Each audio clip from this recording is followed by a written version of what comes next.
तो क्वेश्चन है quadratic equation का। एक सर्कुलर पार्क है जिसका डायमीटर 13 मीटर है और इस सर्कुलर पार्क के एक पॉइंट पे हमें एक पोल इरेक्ट करना है, एक पोल खड़ा करना है।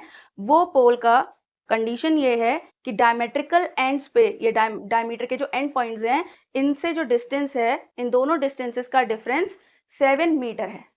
ठीक है, अब वो पूछ रहे हैं कि क्या ये पोल इरेक्ट किया जा सकता है, क्या ये कंडीशन के हिसाब से पोल बन सकता है, क्या ये पॉसिबल है।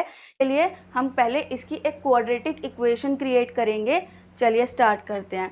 सबसे पहले आपको ये जो साइड्स दे रखी हैं, इनमें से एक को x सपोज कर लेते हैं।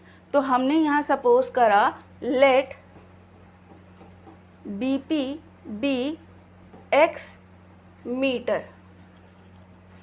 ठीक है, उसके बाद अगर BP x है तो AP की वैल्यू कितनी होगी। गिवन कंडीशन है कि AP माइनस BP या BP minus AP is equal to 7। उन्होंने ये नहीं बोला कि ये वाला लेंथ बड़ा है या ये लेंथ बड़ा है, तो आप कोई से भी लेंथ को बड़ा ले सकते हो, बट हमें करना तो यही पड़ेगा, आइदर BP में से AP सब्ट्रैक्ट कीजिए या AP में से BP सब्ट्रैक्ट कीजिए, दोनों का डिफरेंस 7 है। हमने यहाँ पे BP को x मीटर सपोज किया है, तो AP माइनस BP की जगह हम x रख देते हैं, तो ये x इधर जाएगा तो ये प्लस में आ जाएगा, तो AP is equal to 7 plus x metre. अब हमारे पास BP की वैल्यू है x और AP की वैल्यू है x प्लस 7 मीटर। अब देखेंगे आप ध्यान से, तो ये एक आपको राइट एंगल ट्राइंगल मिलेगा। ये क्वेश्चन में आपको कहीं नहीं बताया हुआ कि ये राइट एंगल ट्राइंगल है, पर हमने इसे कैसे फाइंड आउट किया कि ये 90 डिग्री का ट्राइंगल है।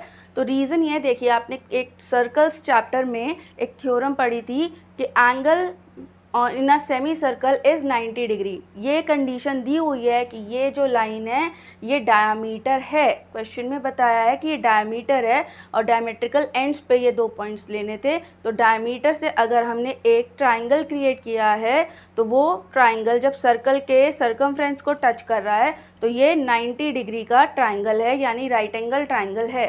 तो यहाँ पर आप मेंशन, अगर आपका क्वेश्चन 4-5 मार्क्स का है तो आप इसे मेंशन ज़रूर कीजिए कि angle in semi circle is 90 degree, जिससे हमारा ट्राइंगल ABP बनता है राइट एंगल ट्राइंगल। और राइट एंगल ट्राइंगल में हम पाइथागोरस थ्योरम लगाएंगे। तो पाइथागोरस थ्योरम के अकॉर्डिंग आपका हाइपोटेन्यूज हमेशा 90 डिग्री के सामने वाली साइड होगी।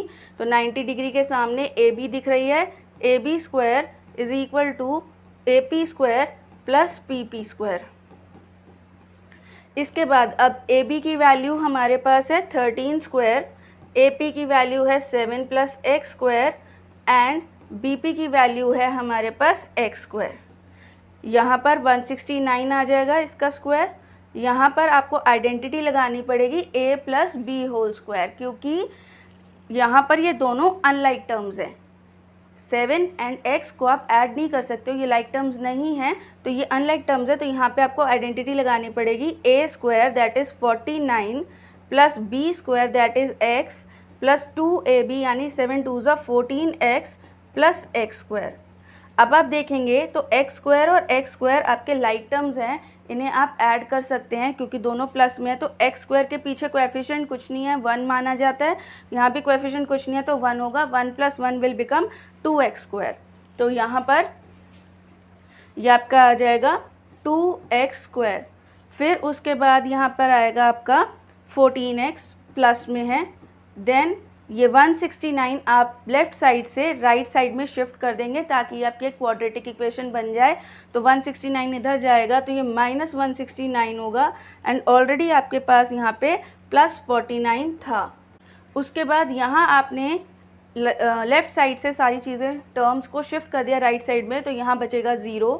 अब आप इसको सॉल्व करेंगे तो आपके पास आया 2x square plus 14x minus 120, इसको सब्ट्रैक्ट करेंगे 120 आएगा, यहाँ 0। अब इस पूरी इक्वेशन में से आपके पास 2 कॉमन आ रहा है तो आप 2 कॉमन ले लेंगे। यहाँ पे आपके पास आएगा x square plus 7x minus 60। और यहाँ से ये 0, ये 2 मल्टीप्लाई से डिवाइड में जाएगा, 0 हो जाएगा, 0 अपॉन एनीथिंग इज 0। उसके बाद आपके पास ये एक क्वाड्रेटिक इक्वेशन क्रिएट हो गई। अब क्वेश्चन ये आता है कि क्वाड्रेटिक इक्वेशन बनी है, ये प्रूव नहीं हुआ कि ये पॉसिबल है कंडीशन या नहीं है। तो इसके लिए अब हम चेक करेंगे कि हमारे रूट्स रियल अगर आ जाते हैं तो ये इक्वेशन पॉसिबल है, अगर रूट्स रियल नहीं आएंगे तो पॉसिबल नहीं होगा। और रूट्स को रियल फाइंड आउट करने के लिए कि रियल है या नहीं, तो हम निकालते हैं उसका डिस्क्रिमिनेंट d। तो यहाँ पर इस इक्वेशन में ये हमारा a है जिसका वैल्यू 1 है, ये b है और ये हमारा c है। तो डिस्क्रिमिनेंट का फॉर्मूला होता है b² - 4ac। b की वैल्यू हमारे पास है 7, स्क्वायर करेंगे 4, a की वैल्यू हमारे पास है 1 एंड c की वैल्यू है -60। 7 का स्क्वायर आ गया 49, माइनस माइनस प्लस 4 6 24, 240 आ जाएगा, ये आ जाएगा आपके पास 289, ये आपके पास आ जाएगा 289। तो d जो आया वो आया है more than 0, 289 is more than 0। तो जिससे प्रूव होता है कि रूट्स आर रियल, एंड क्योंकि रूट्स रियल हैं तो ये 100% पॉसिबल हो सकता है कि ये p पोल यहाँ पर बन सकता है।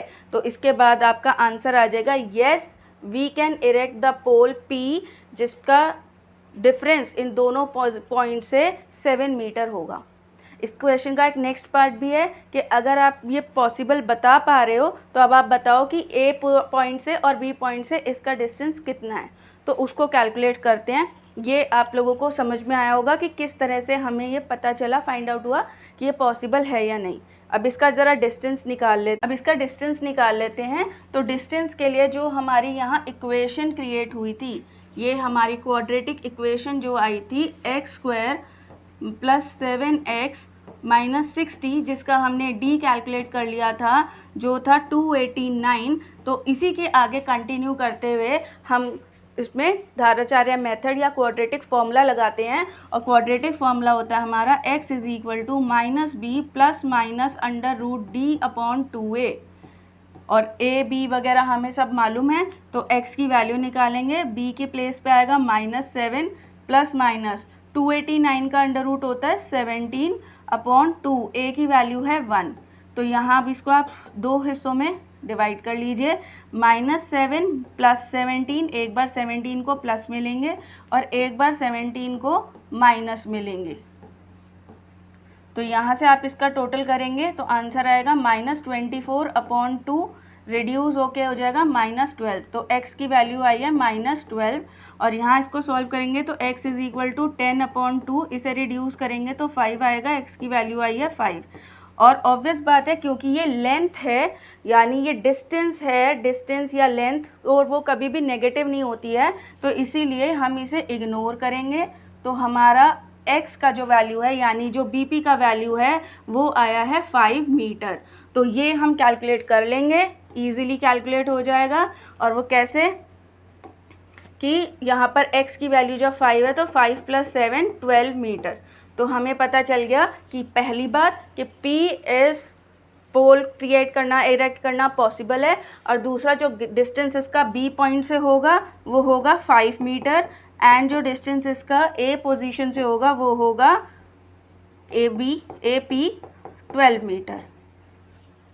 ठीक, कई बच्चे ये सोचेंगे कि अगर ये राइट एंगल ट्राइंगल हम प्रूव कर सकते हैं तो फिर क्या हम इसका एक वैल्यू पता है, एक साइड की वैल्यू पता है, तो क्या हम इसे पाइथागोरन ट्रिपलेट से कैलकुलेट कर सकते हैं? तो इस केस में आप इसे पाइथागोरन ट्रिपलेट से कैलकुलेट नहीं कर सकते हो।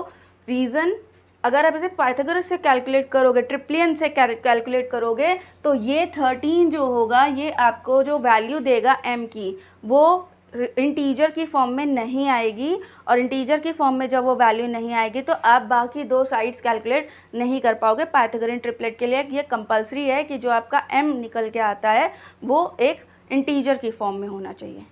ठीक है, अब आई थिंक आपको ये क्वेश्चन अच्छे से समझ में आया होगा। कोई क्वेरी अगर अभी भी आपकी रह गई है तो कमेंट सेक्शन में लिख के बताइएगा, ज़रूर ट्राई करेंगे उसको सॉल्व करने के लिए। तब तक, और वीडियो पसंद आया है तो चैनल को सब्सक्राइब कर लीजिएगा, वीडियो को लाइक ज़रूर कीजिएगा और अपने फ्रेंड्स के साथ शेयर कीजिएगा।